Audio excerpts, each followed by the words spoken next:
Welcome to this special press conference on Operation Sindoor. We will begin with opening statements by the three senior officers to my right here, who have been directly overseeing operations during Operation Sindoor. We have Lieutenant General Rajiv Ghai, Director General Military Operations, who will cover the aspects related to land domain. Air Marshal A.K. Bharti, to his right, Director General Air Operations, will provide insights on the air domain. And to my right is Vice Admiral A.N. Pramod, Director General Naval Operations, who will cover aspects on maritime domain. Following their briefings, we will move on to the question and answer session. I now request the DGMO to commence the opening brief. Thank you, Sandeep. A very good evening to all of you, ladies and gentlemen. You are all by now familiar with the brutality and the dastardly manner in which 26 innocent lives were prematurely terminated at Pahalgam on the 22nd of April. When you combine those horrific scenes and the pain of the families that the nation witnessed with numerous other recent terrorist strikes on our armed forces and defenseless civilians, we knew that the time had arrived to make yet another compelling statement of our resolve as a nation. Operation Sindoor was conceptualized with a clear military aim to punish the perpetrators and planners of terror and to destroy their terror infrastructure. What I do not state here, of course, is the often stated determination of India and its intolerance to terror. It set into motion a very diligent and microscopic scarring of the terror landscape across the borders and the identification of terror camps and training sites. The locations that emerged were numerous, but as we deliberated more, we realized that some of these terror hubs were now bereft of any presence and had preemptively been vacated, fearing retribution from us. There was also a term of reference and our own binding, self-imposed restriction to target only terrorists and thus prevent collateral damage. There were 9 camps that you are now all familiar with, which were confirmed by our various intelligence agencies to be inhabited. Some of these were in POJK, while there were others that were located in the Punjab province in Pakistan. Nefarious places such as Muridke, the hub center of the Lashkar-e-Taiba, has over the years bred infamous characters such as Ajmal Kasab and the likes of David Headley. What followed was a careful scrutiny of each of these sinister locations, their layout, configuration, even the type of construction in each structure, and the terrain obtained around these. This was with an obvious intent to deduce and identify the exact vector that was required for their neutralization, as also the eyes in the sky that we would send up to ensure that we brought back evidence that we had indeed targeted what we set out to. The precise images of these engagements on that fateful and historical night have already been showcased during the first press statement on the 7th of May that was helmed by our Foreign Secretary. I have no doubt in my mind that we achieved total surprise, and those strikes across those 9 terror hubs left more than 100 terrorists killed, including high-value targets such as Yusuf Azhar, Abdul Malik Rauf, and Mudassir Ahmed, that were involved in the hijack of IC-814 and the Pulwama blast. The line of control was also violated soon after by Pakistan, and the erratic and rattled response of our enemy was apparent from the number of civilians, inhabited villages, and religious sites such as Gurudwaras that were unfortunately hit by them, leading to a sad loss of lives. The Indian Air Force played a major part in these strikes by engaging some of these camps, and the Indian Navy provided wherewithal in terms of precision munitions.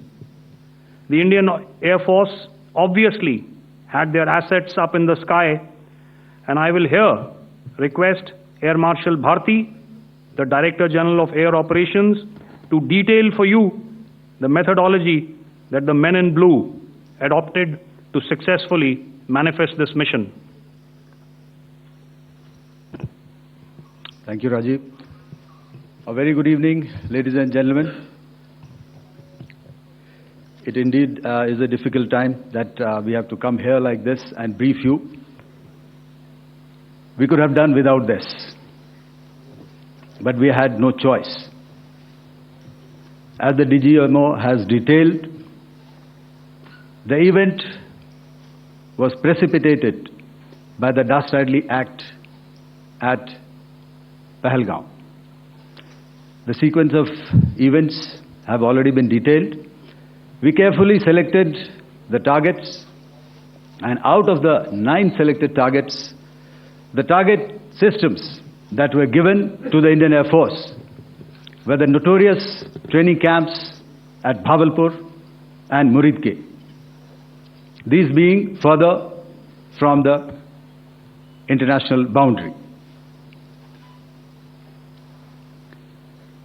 Through critical target system analysis, we analyzed what was to be done to annihilate these targets and plan to engage these targets with precision air-to-surface guided munitions so as to avoid collateral damage. The modalities of planning process I will not go through at this instant. However, what I would like to show you is the results that we achieved through our targeted air strikes. Could I have the second slide, please?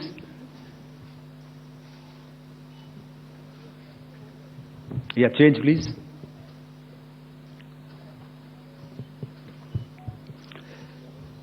Okay. This is what the terror infra at Muridke looks like. If you see, north is as indicated, and to the right is east, where the international boundary lies. Could we have the next slide, please?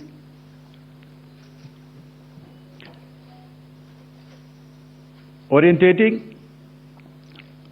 Just go back to one slide. Okay. Please have a look at this red building, the series of buildings out here, and this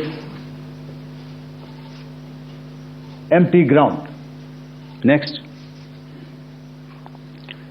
If you relate, the empty ground is here, and you see this is the first weapon that is impacting. This is the impact point number 1 on Muridke training camp with our precision guided weapons on early morning 7th.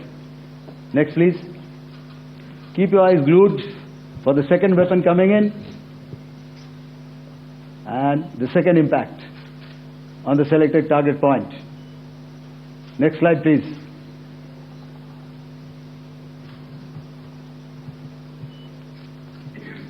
Third weapon, third impact. Continue. And fourth weapon, fourth impact. So through these targeted and precision targeting, we addressed the target at Muridke, which was the terrain infrastructure. Can you hear me? All right. Okay, I'll come closer to the mic. Now we go to the next target, which is the Bhavalpur training camp. Next slide, please. Okay, just wait. So the effect, if you see, the impact point, if I can point out, this is the impact point. The ammunition has gone through the roof and it has created a blast inside, the photographs of which you would have, all of you would have seen. And the red building, after that there was this double-story building. It has been completely decimated by precision targeting. Next, please. The target system, which was in the north, a series of buildings. I will show you how it looked. Next. Completely destroyed by our precision targeting. Next. Now coming to Bhavalpur, this is the target complex that we are dealing with, a fairly large target complex. So we had to carefully choose the points that we needed to address, which were high value and which would meet our stated objectives of eliminating the terrorists. I would like to draw your attention to this red canopy, and in relation to that, I would cover the targets. One target system is a series of buildings here, other one here, and other one out here. Next slide, please. This is how it looked before, and this is how the building looked after the impact of the weapon. And orientation in relation to this red canopy, you can see here. Next, please. Before, next, and after. The roofs have completely collapsed. Next. This is the target system. Next. Precision targeting, and we have achieved our objectives here. Next. All right. So that was what we did on the 7th. Our objective was to address these two terrorist camps, and that we did with precision. And thereafter, we maintained a robust air defense posture, because remember, our objective was to target the terrorists and terrorist infrastructure, not any other infrastructure, not the Pakistani military, not the Pakistani any other infrastructure. So that is what we have maintained on the 7th of May. However, what we saw in the evening of 7th of May, we were saturated with a raid of Pakistani unmanned aerial vehicles and small drones. And these came in waves in our civilian areas, over our military installations, and all of them were successfully intercepted. Few of them did manage to land. However, there was not much damage that they did. And we have our robust counter-US hard kill and soft kill systems which did the job. However, the difference here was that we had targeted the terrorists. The adversary now has targeted our civilians and the military infrastructure. So it had to be responded to.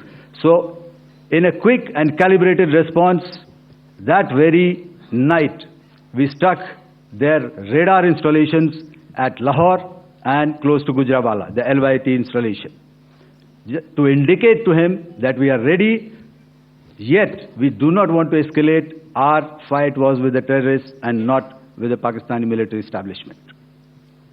Thank you.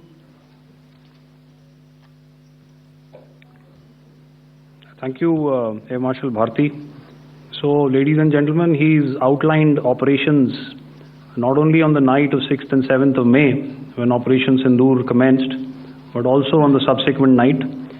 Being well aware and familiar with the congenital and impulsive nature of our adversary, and even though we did attempt to reach out and communicate our compulsions to strike at the heart of terror to my counterpart in the immediate wake of Operation Sindoor.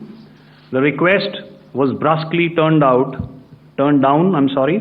with an intimation that a severe response was inevitable and in the offing.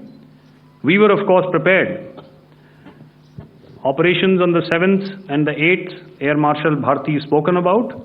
On the night of 8th and 9th of May, they flew drones and aircrafts into our airspace all across the borders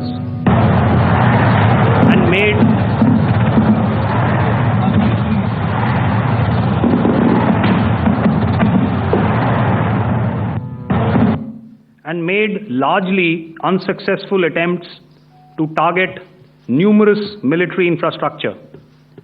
Violations on the line of control by Pakistan also commenced yet again and precipitated into fierce arty engagements. The air operations on the night of 8th and 9th of May, I'll yet again request the DG Air Operations to cover.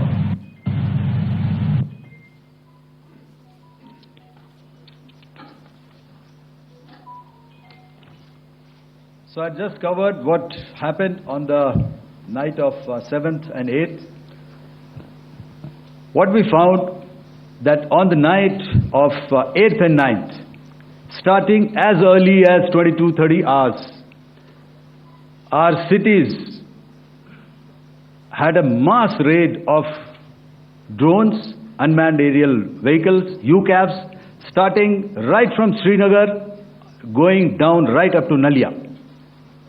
It was a mass raid in waves, and it was relentless. However, we were prepared, and our air defense preparedness ensured that there is no damage on ground or to any of the intended targets that the enemy might have planned for. The difference between 7th night and 8th night was that on 7th night, he sent in his Jihad class of UAVs. However, these UAVs can go some distance, they are armed. However, on the 8th, less numbers of armed UCAVs were there or UAVs were there, and more numbers of quadcopters, maybe for surveillance or just for harassment of civilians. This continued till midnight. Our air defense preparedness ensured that there was no damage on the ground, either to the military installations or to the civilians. However, the enemy had yet again shown that he wanted to up the ante and he wanted a fight, and we were up to the task. In a measured and calibrated response, we once again targeted his military installations, which included his SAM sites at Malirkant. This also included his surveillance radar sites at Lahore and close to Gujranwala. These were suitably addressed, and thereafter his drone attacks continued even till morning, which we countered, and during the daytime there was some respite. Here I would like to bring out another aspect. What we found was that while the drone attacks were being launched from somewhere close to Lahore, enemy had allowed his civilian aircraft to also continue to fly out of Lahore. Not only his own aircraft, but international passenger aircraft, which is quite insensitive, and we had to exercise extreme caution, even at the cost of some tactical disadvantage, to ensure that there is no damage to any of the civilian aircraft. And this was also brought out in our press briefing during the day. So I will now hand over to my colleague to cover the events of 9th onwards. On land, we also undertook certain measures such as deployment of air defense and electronic warfare assets to establish an integrated grid with the Indian Air Force, and I have seen and heard some of you wax eloquent about the benefits of such an architecture when it comes to negating and combating air intrusions. We also carried out deployment to include movement of our forces in the land, sea, and air domains. The night of the 9th and the 10th of May saw similar intrusions by drones and aircrafts, and this time there was a concerted effort to target airfields and some very, very important logistic installations, albeit yet again unsuccessful and denied gallantly and efficiently, I must say, by the integrated Indian Air Force and Indian Army Air Defense. We further strengthened our deployment and also initiated some pressure points to send a very clear and unambiguous message to the other side to desist from any misadventures on land. Some of the airfields and dumps saw repeated attacks in waves from the air. All were thwarted. The Pakistan Army has reported to have lost approximately 35 to 40 personnel in artillery and small arms firing on the line of control between the 7th and the 10th of May. What the other side had probably also not reckoned with was the speedy and precise turnaround and hit back by the Indian Air Force. And I will yet again ask Air Marshal Bharti to speak about these significant and game-changing strikes. I will thereafter request Vice Admiral Pramod, my colleague and Director General of Naval Operations, to tell us about some very telling naval maneuvers in the Arabian Sea that exerted pressure on the night of 9th and 10th of May. Over to you, sir. Thank you. Commencing about 2000 hours, that is 8 p.m. local time, on 8th of May, several Pakistani unmanned aerial systems, drones, combat vehicles attacked multiple IF bases. These included Jammu, Udhampur, Pathankot, Amritsar, Bhatinda, Nal, Dalhousie, Thois, Jaisalmer, Uttarlai, Falodi, Nalia. These were almost simultaneous and they came in waves. All our AD guns and other systems were waiting for them. All these waves were neutralized by our trained crew using the air defense systems that they have, and also some of them were utilized using our legacy systems like Pechoras and IF Summer, which we have recently acquired. And some were neutralized by the Garud snipers. There was no damage on ground from these incursions and these mass raids, if I could call them, from the Pakistani side. However, following these relentless attacks on our air bases, on our forward positions, and on our civilian targets, this was time to convey some message to our adversaries. And therefore, a decision was taken to strike where it would hurt. And towards that, in a swift, coordinated, calibrated attack, we struck his air bases, command centers, military infrastructure, air defense systems across the entire Western Front.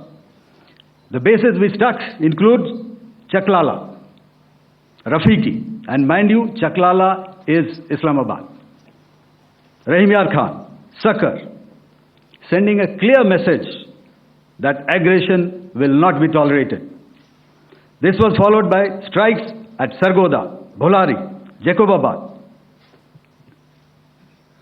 We also struck the C2 centers at Murid, the UAE complex at Murid, Rafiki, radar at Chunia, which I will show you, Rahimyar Khan airfield, and the unmanned combat aerial vehicle hangar at Sakar.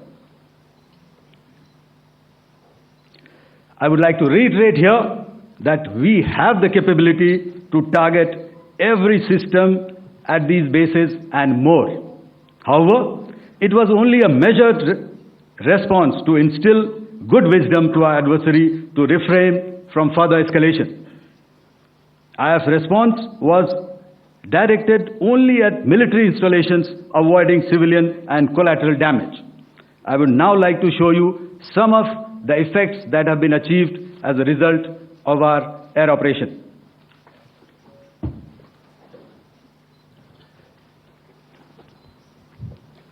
Here is the Pasrur air defense system, if you could see. Zoomed up view.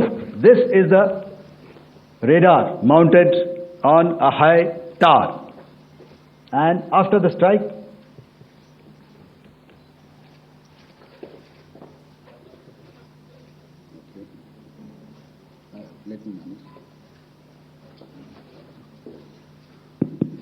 thank you. Can you hear me? Yeah, thank you. And after the strike, this is what has happened. This radar has been taken out, completely burnt. Next slide, please. The Chunia air defense radar, which was taken out on 7th and 8th. This is the radar site. A blown up photograph, once again, on a tower. Not very clear, but what you see very clearly is the after effect after we have struck. The radar head has been completely decapitated. Next slide, please. Arifwala air defense radar. In this complex, you see how it looked before, blown up image, and after really blown up. Next. Now coming to Sargodha airfield. Remember, this is one of their important airfields wherein they have a lot of assets, F-16s, other assets which they keep getting, training institutes. And we have stuck this airfield. It is not, if you zoom in here, then one impact point here on the runway and second impact point of our weapon, precision weapon on the runway. And if you see this blown up repairing going on, same here. Next. Rahimyar Khan. This is the area we have struck. A deep strike out here and one complex here. So this is how it looked before, and the same, you see a big crater, another crater here, and this complex after strike neutralized. Next. Chaklala airfield, Noor Khan, once again a major air base, a lot of their logistic assets out here. This was the chosen complex that we intended to strike and convey a message. Next slide, please. This is how it looked before, and this is how it looked after our strike. Next. Sakar. We chose the radar site at Sakar. This is the radar site, and after it was struck, this is the aftermath, completely burnt out. Next, please. Aircraft shelter. This is how it looked before the strike, and this is how it looked after the strike. The roof of the buildings completely caved in and burnt. Next. Bolari airfield, aircraft hangar. This is how it looked before, and this is how it looked after the precision strike. Next. Jacobabad, aircraft hangar, and this is how it looked after. Next. So what I'm trying to convey here, ladies and gentlemen, is to start with, our fight was neither with the Pakistani military nor with anybody else who's there on the other side. Our fight was with the terrorists. We neutralized the terrorists that we selected to be neutralized, and thereafter we only maintained the air defense posture. However, we were relentlessly pounded by waves after waves, night after night, by his UCAVs, by his drones, and by his other unmanned aerial systems. And that left us with no choice but to retaliate, and yet our retaliation was calibrated, it was graduated, and it was proportionate. Thank you.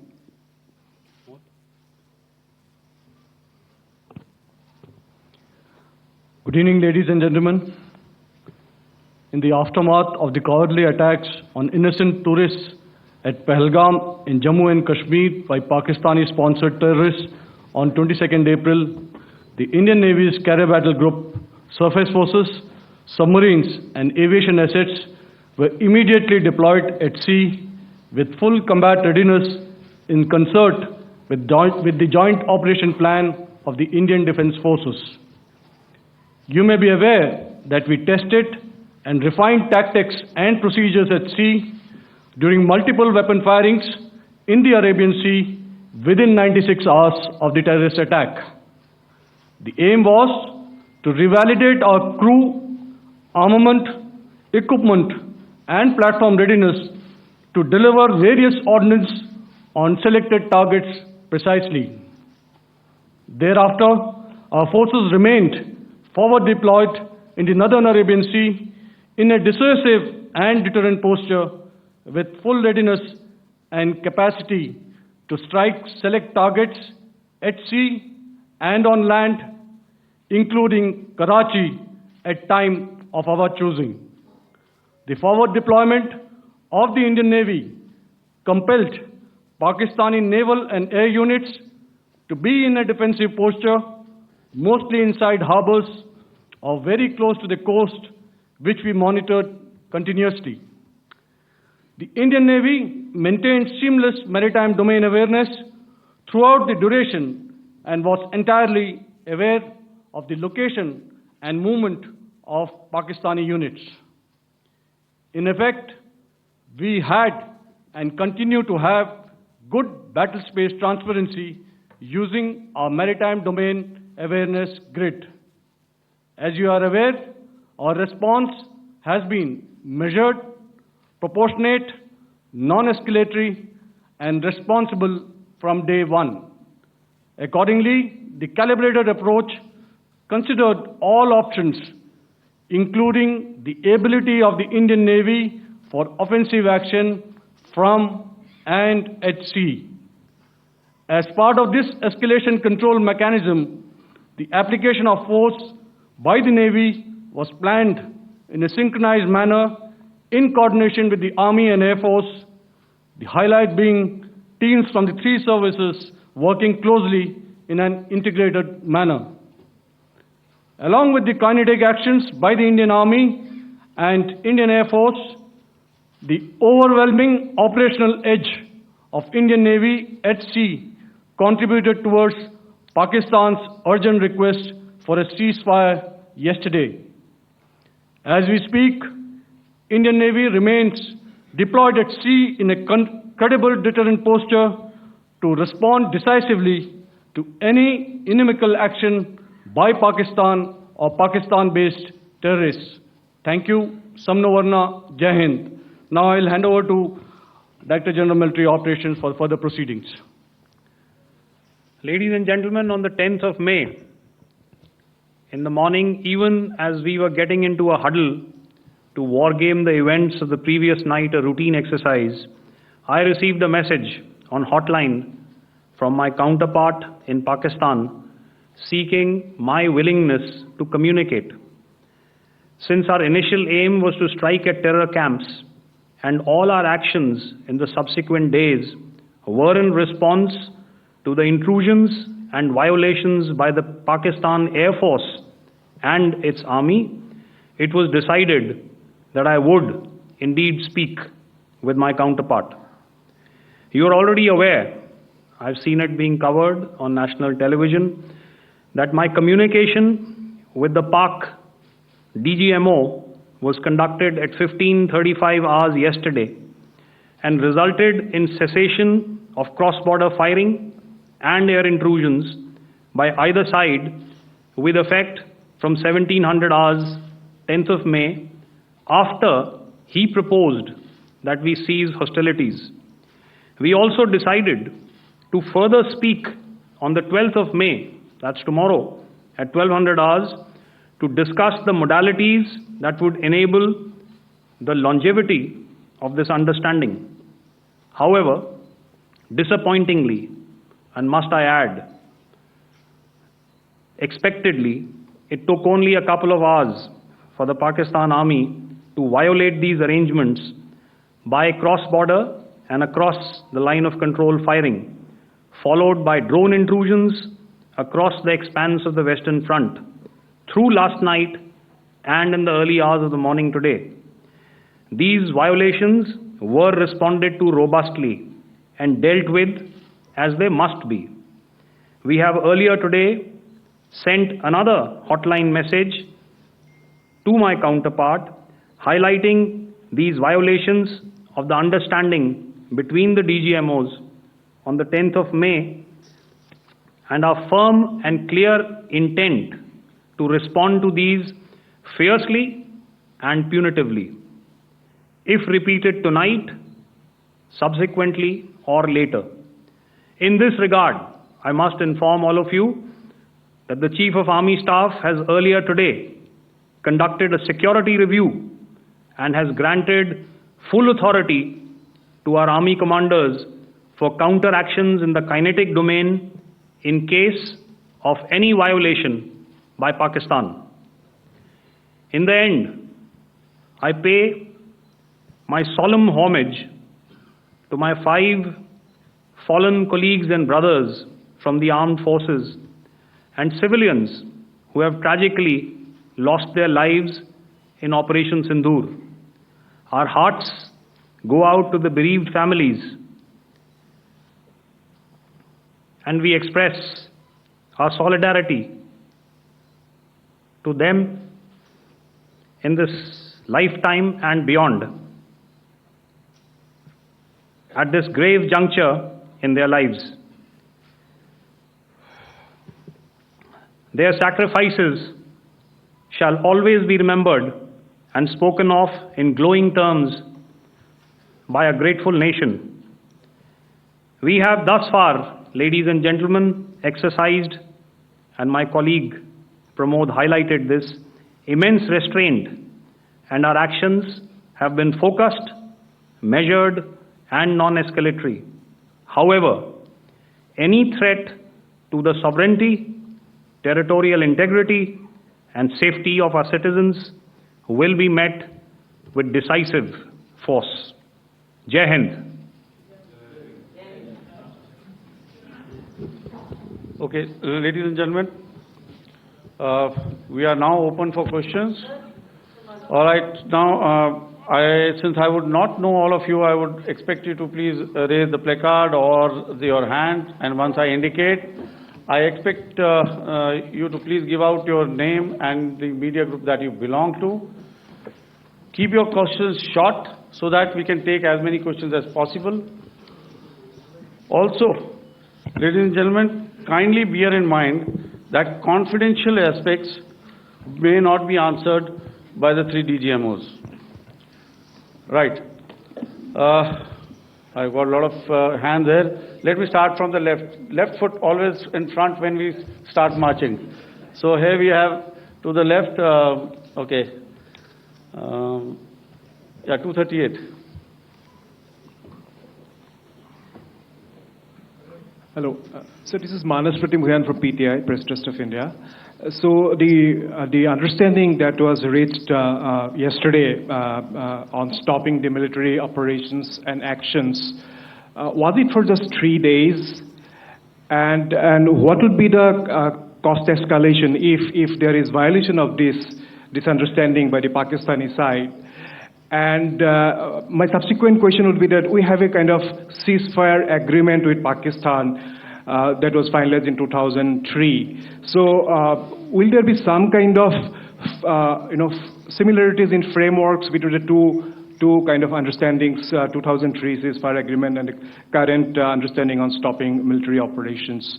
And again, what are the cost that will be incurring on Pakistan if Pakistan again resorts to this kind of terrorist activities, because we have made it very clear that the cost will be very high. So I would like to have your thoughts on it. Okay, so I'll answer the latter part of the question first.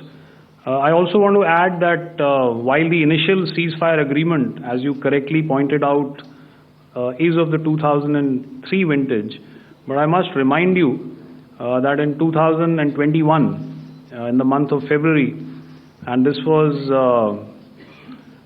then when the crisis in eastern Ladakh was also on, the two DGMOs had spoken and arrived at a ceasefire understanding that lasted right up until this unfortunate attack at Pahalgam. Once our Foreign Secretary had announced the decisions of the CCS in the immediate wake of that attack, he had announced certain measures, and then of course Pakistan had in turn made its own announcements. Since then, there have been certain violations of this ceasefire understanding, and of course after the 7th of May, like I pointed out during my statement, that there have been numerous violations on the line of control especially, and of course along the international boundary by the Pakistan Army and the Pakistan Air Force. This understanding that we spoke about yesterday, no, it was not for 3 days. It was first to stop aggressive and hostile activities immediately, let that order and direction settle down for about 36 hours, and thereafter discuss modalities, like I said, to ensure its longevity. That is tomorrow on the 12th of May. But unfortunately, we had a violation starting at approximately 1900 hours last night, and we've sent a communique, like I said, to the Pakistan Military Operations Directorate, and we will await as to what happens tonight. All right. The cost escalation, I'll leave it to your best imagination. I've already said that the response will be fierce and punitive. Now, the right foot forward. Yeah.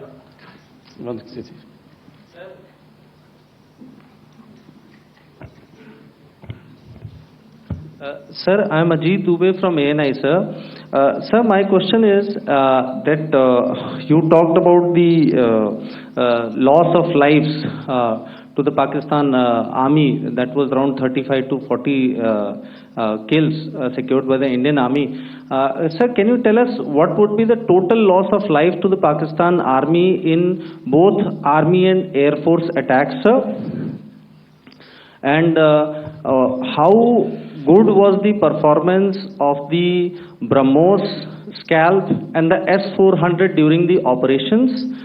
And sir, since we have sir, just one line. No multiple questions, please. Sir, all right. And since sir, we have achieved such a spectacular, we have made good achievements in this entire operation. Can we say that we have emerged victorious, or we have a big upper hand over the Pakistanis in this entire conflict? Thank you very much, sir. So I'll answer the question about the loss of lives on the other side. Of course, there are various means to ascertain that number. There is information from various agencies that come in. There are, of course, on the line of control, other ways to find out as to what has been the effect of what you are doing there in ceasefire violations. So therefore, I mentioned 35 to 40 on the line of control, and please remember that once Operation Sindoor was launched, the responses of the Pakistan Army were also on Indian Army or the Indian Armed Forces infrastructure. Let me put it that way.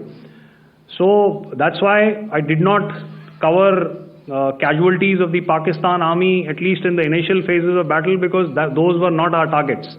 Our targets were terror-oriented, and of course later, once they launched air intrusions and air operations on our infrastructure, we've used heavier weapons, and of course there would have been casualties, but those are still being assessed. The effects of the weapons that you mentioned, I will request Air Marshal Bharti to apprise all of you about those. Good evening, Mr. Sujit. How are you? Ajit. Okay, we're meeting after some time. I never mentioned about any of the weapons that we used. Check. Okay. What I was saying, that I never mentioned of any of the weapons, the caliber that we used. All right. So we'll leave it at that. Those are matters of operational details which I would not like to go into. But suffice to say that whatever methods and whatever means we have chosen, it had the desired effects on the enemy targets. How many casualties? How many injuries? Well, to start with, our aim was not to inflict casualties, but in case there have been, it is for them to count. Our job is to hit the target, not to count the body bags. And the last part of your question, I wonder if you read out the tweet on ADG-PI at midnight once we'd done what we had to in Operation Sindoor. And that's credit to my friend here on the left.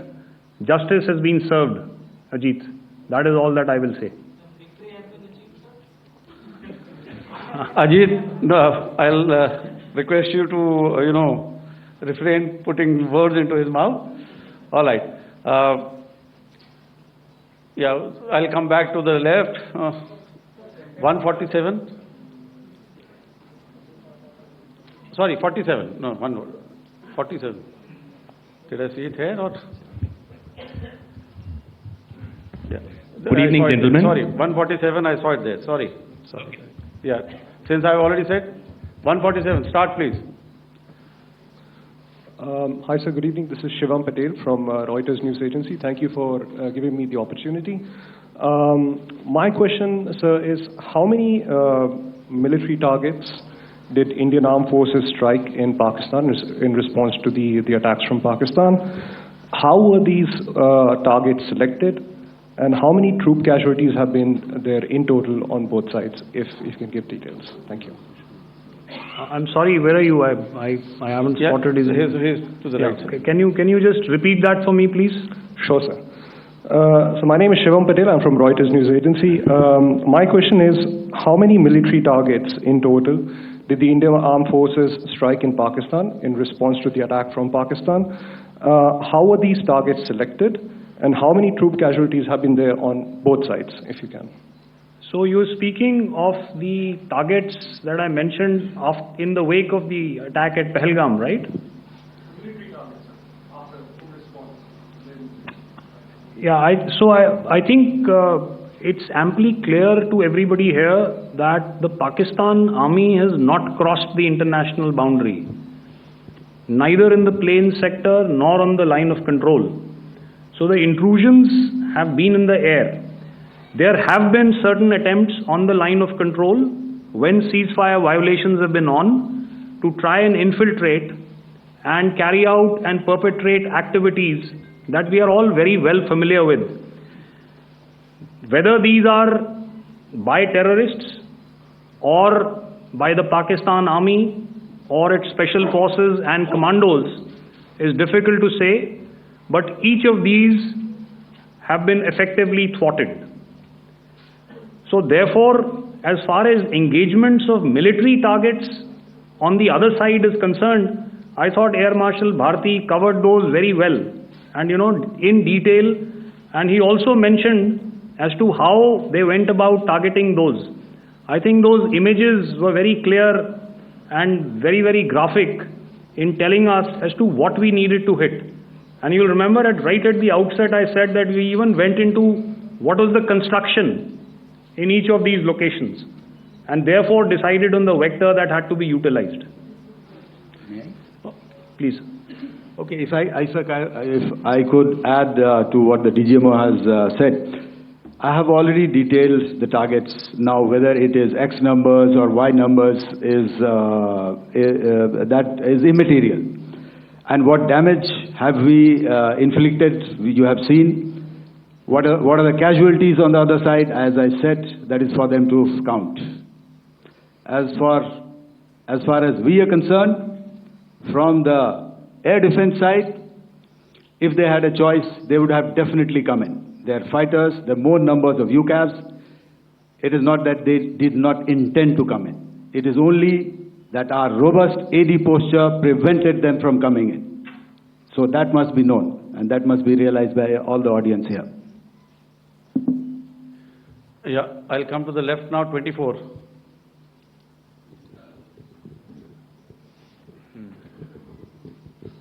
Good evening, sir. This is Anuvesh Rath from Z.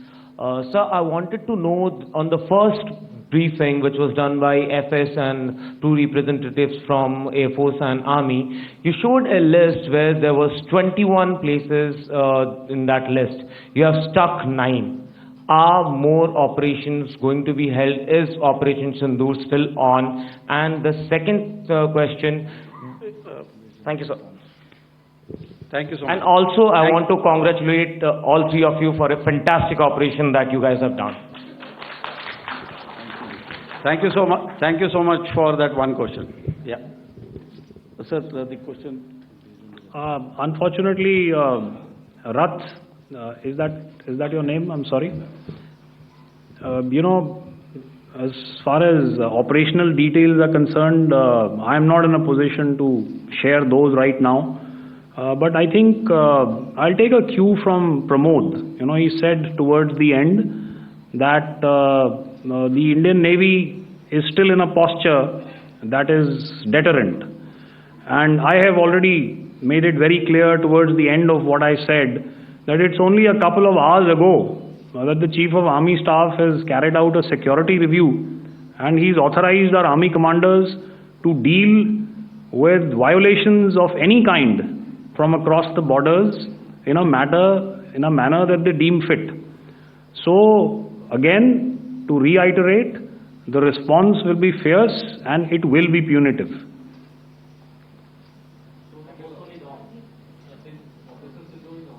Yes. 163.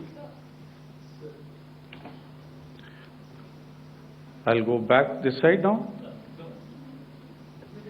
Yeah, 255. She said middle wale kya karenge, so 255. Oh, sorry. Good evening, sir. I'm Shailesh from National Defense. Please allow me, first of all, to pay my gratitude for protecting us Indians. Thank you very much. Sir, since the enemy has been talking about taking down our aerial platforms, it would be deemed fit in case we can reveal that we have taken down their fighter jets. What could be the number? Though you said that they may be not good to reveal the platforms, but since this has come from various quarters in Pakistan, so I believe that we need to answer, in case if you can, sir, if you may allow. The question is for me? Yes, sir. Okay, and if I get it right, you want to know how many of their planes we have downed? Yes, sir. Yes, sir. All right. See, as I said, their planes were prevented from coming inside our border. All right. So we do not have the wreckage with us, but definitely we have downed a few planes. Numbers, we would not like to hazard a guess out here. Okay. I have the numbers. Okay, and we are getting into the technical details of it to establish it. So I would not like to put a figure at this time, but definitely there are losses from their side which we have inflicted. Were they, please don't ask. Were they fourth generation plus, sir? See, you're putting words into my mouth. Why do you say fourth generation? Let us make it high tech. Okay. Thank you so much. All right. Yeah, 163.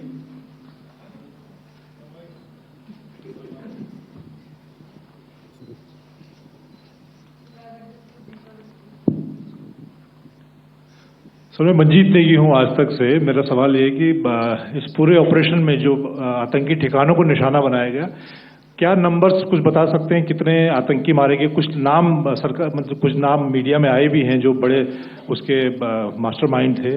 और एक सवाल जो आज air force ने भी एक tweet किया कि ऑपरेशन सिंदूर अभी जारी है और सरकार की तरफ से भी कहा गया।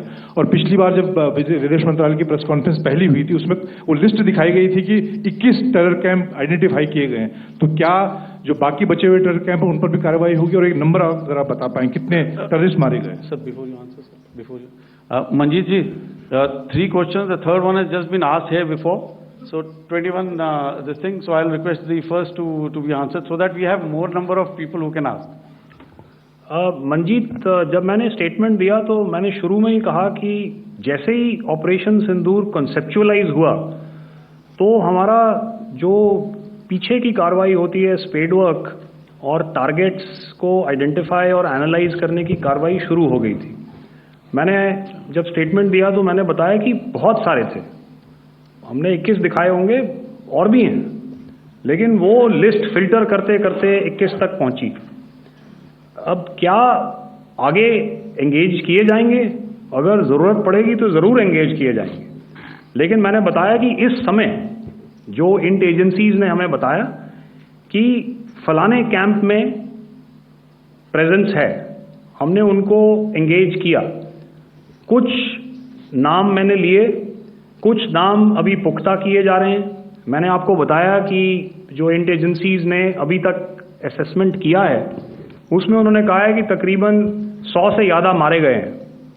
और एक आज आपने तस्वीर भी देखी कि काफ़ी प्रोमिनेंट जो फ्यूनरल था, काफ़ी प्रोमिनेंट एक जो हस्ती हैं वो ऑर्गेनाइज कर रहे थे, और उस फ्यूनरल में और कौन कौन लोग अटेंड कर रहे थे वो तो आपने देखा ही।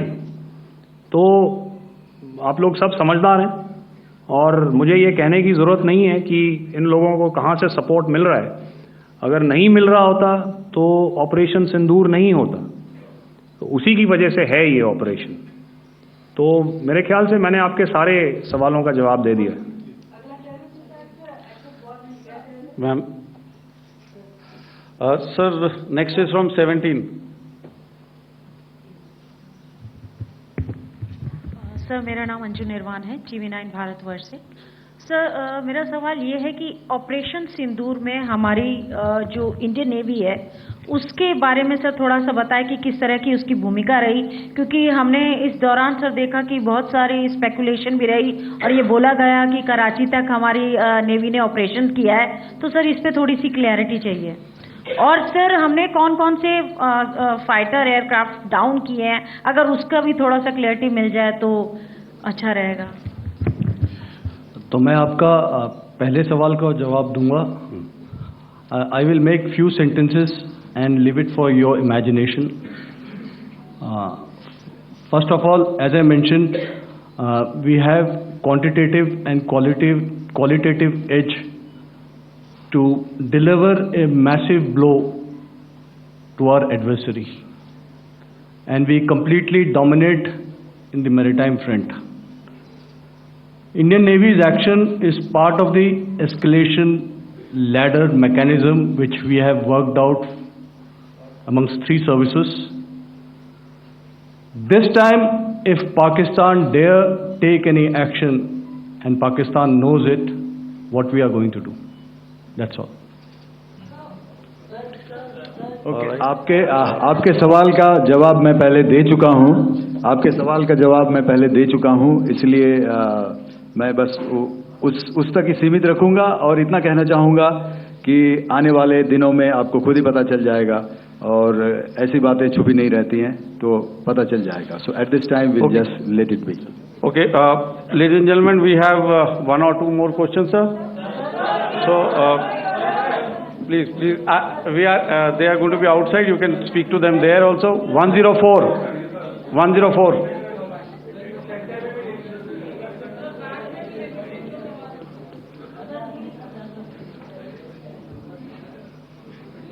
I think. Yeah, ask, sir. Sir, Dinakar with the Hindu newspaper. Are you surprised that you got this question? No, sir. it is still okay. Sir, can you give a number of assets we lost, because there's been a lot of speculation going on, international media writing a lot of things about our platforms, including Rafale. I mean, Pakistan claiming that Rafale has been downed, etc. Can you put that question to rest and clarify on that? I guess that question is for me. All right, I'm happy that you've asked this question. You know, we are in a combat scenario, and losses are a part of combat. The question that you must ask us, okay, and indeed that we must ask ourselves, you inclusive, is have we achieved our objectives? Have we achieved our objective of decimating that terrorist camp? And the answer is a thumping yes. And the results are for the whole world to see. As for the details, what could have been, how many numbers, which platform did we lose? You know, at this time, I would not like to comment on that, because we are still in a combat situation. And if I comment on anything, it will only be advantage adversary. So we don't want to give him any advantage at this stage. All I can say is that we have achieved our objectives that we selected, and all our pilots are back home. Thank you. Okay, hold, please be civil here. So we'll have 220 now. Hello sir, this is Anita Chaudhary sir from Swadesh newspaper. मेरा सवाल है, क्योंकि ये हमारे जो पहले जो action रहा वो आतंकवाद के खिलाफ रहा, तो आतंकवाद में अजहर मसूद की तरफ से एक बयान जारी किया गया था जिसमें उन्होंने कहा कि हम इसका बदला लेंगे और जाज रुलाएंगे। तो क्या अगला, अगर खुदा न खास्ता अगला टेरर अटैक किसी भी तरह का होता है, तो क्या उसे एक्ट ऑफ वॉर में हमारी तरफ से लिया जाएगा और उसका क्या माकूल जवाब दिया जा सकता है? मेरा इसमें सिर्फ एक ही जवाब है आपके लिए कि हमने अपनी कार्रवाई करी। हमने उसके बाद मैंने अपने स्टेटमेंट में भी बताया कि ये कम्युनिकेट करने की कोशिश करी कि हमने इस तरीके से ये जो स्ट्राइक्स हैं वो क्यों की। लेकिन जो हमारा एडवर्सरी है उसने जैसे मुनासिब समझा वो कार्रवाई करी।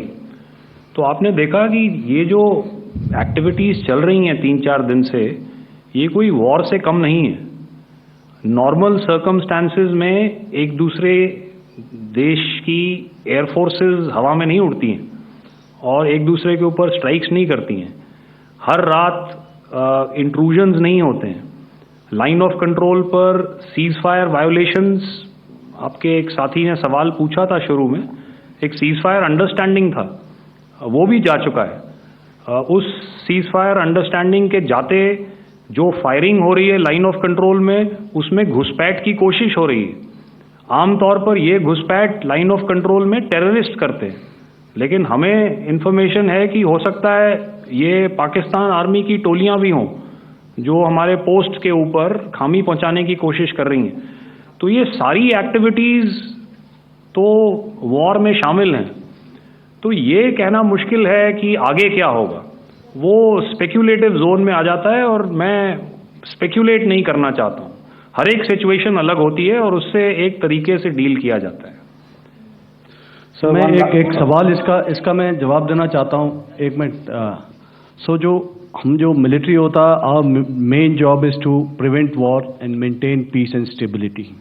सो it is not that our response is a graded response. That means अगर किसी ने किया तो उसको ग्रेडेड उसमें किया। जैसे टेररिस्ट एक्शन हुआ तो what we did is the terrorist action and we destroyed all the terrorist camps. उसके बाद आपने देखा कि उनने थोड़ा सा कोशिश किया तो हमारे एयरफोर्स एंड आर्मी ने क्या किया, तो मिलिट्री टारगेट्स हैं उनके ऊपर थोड़ा। So our aim is to maintain peace and tell our adversary that you do this and the response will be bloody. Okay, now as per the, please, we'll have 166 and 25 and after that no more please. Sir, this side. Ladies and gentlemen, please maintain, Sir, I this request side, you to sir. please be quiet. General Ghai? No. This side, sir. We have only two Sir. questions left, 166. Excuse me, sir. Yeah, please ask. So I'm Rahul Singh from Hindustan Times, sir. So you were totally on top of the game in the kind of losses you've inflicted on the enemy. I mean, we saw the slides and everything. So it kind of comes across that you were batting it 99 and you decided to declare your innings. What are your thoughts on that, sir?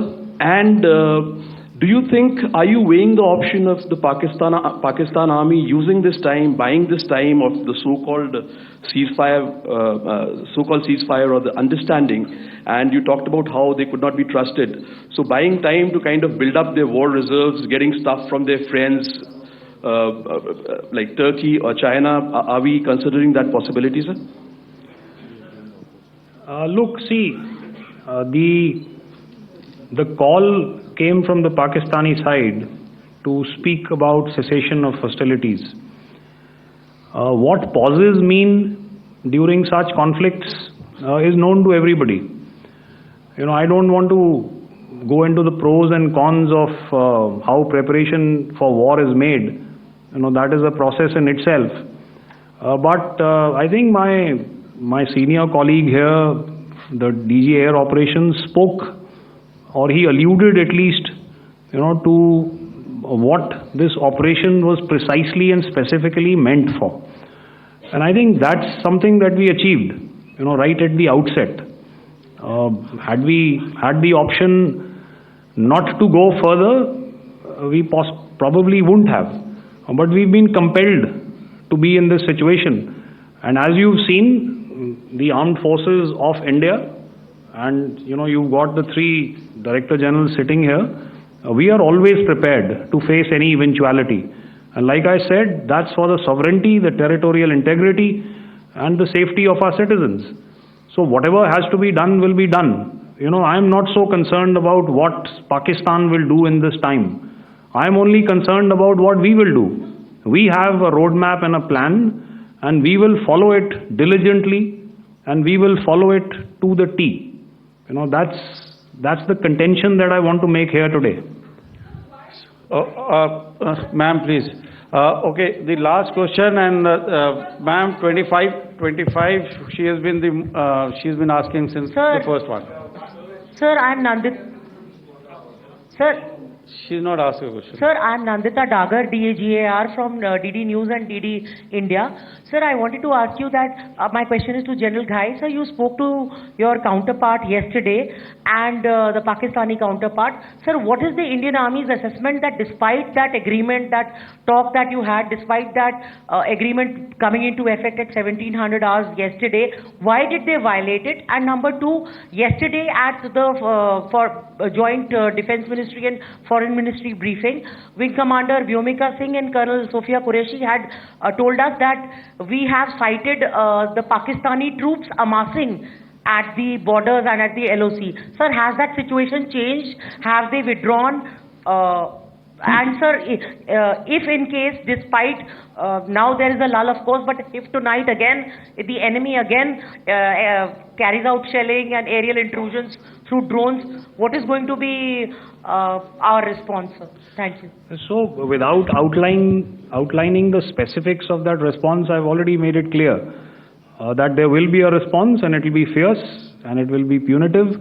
Why the Pakistan Army chose the option of violating the understanding that was arrived at earlier yesterday, I think that's a question that we best answered by the Pakistan DGMO. I wouldn't be able to, give you that. But, in situations such as these, and if you go back into any conflict, sometimes these understandings take time, to fructify and manifest on ground. But without, getting into the reasons, it is our mandate to be prepared at all times, and that we were. It's not as if because there was an understanding we weren't prepared.